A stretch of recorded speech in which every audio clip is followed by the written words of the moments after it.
Hey y'all, today I want to talk about the power of the mind.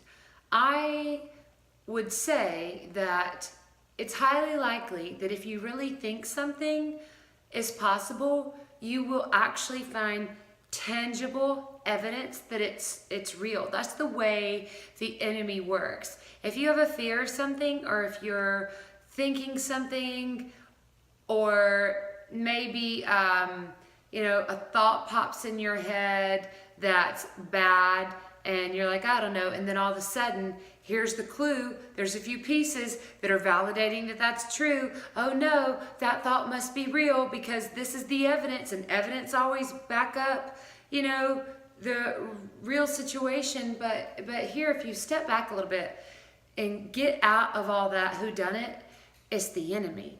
If we don't take captive our thoughts and our minds, see, most of us, we fantasize a bunch of nothing, and then we find realistic proof of what's going on to validate the fantasy. But the truth is, it's really just none of it's real most of the time.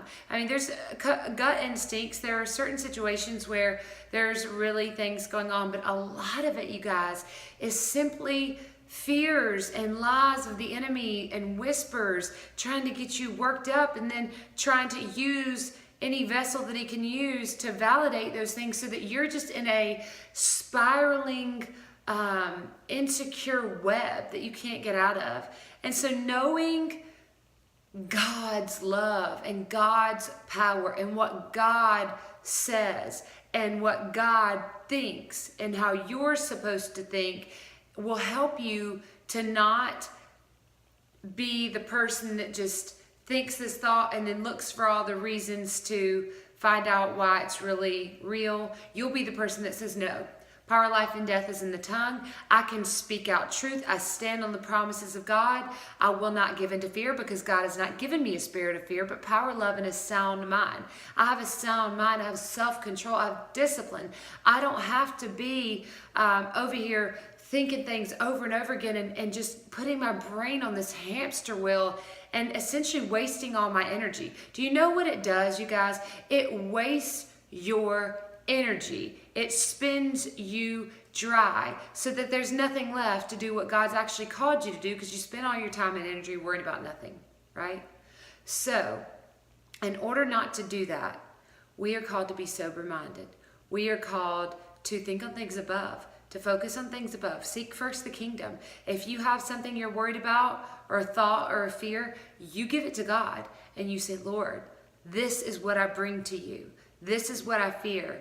Show me truth. Show me your way. I don't want to go chasing a rabbit hole. I don't want to go down this trail and that trail. Show me the way. And he will be faithful, and he will show you. Ask first and foremost to purify your heart, to cleanse your eyes, and give you his heart, his mind, his eyes, so that you don't have all that fog going on. And if there's anything that needs to be healed, any wounds, any insecurities that need to come up that God's kind of like bringing up, let them out. Because all that junk that doesn't get released is going to sort of breed gunk over time. And so we want to be set free. God's given us the ability to be set free, and so it only makes sense for us to fully utilize that and take advantage of that gift, and just, those shackles and those chains be gone. And you can never be rechained again when God has broken something free. So just remember that. We are not to return to captivity when the lock is off and the door is open. We're free. So walk in freedom as God has called you.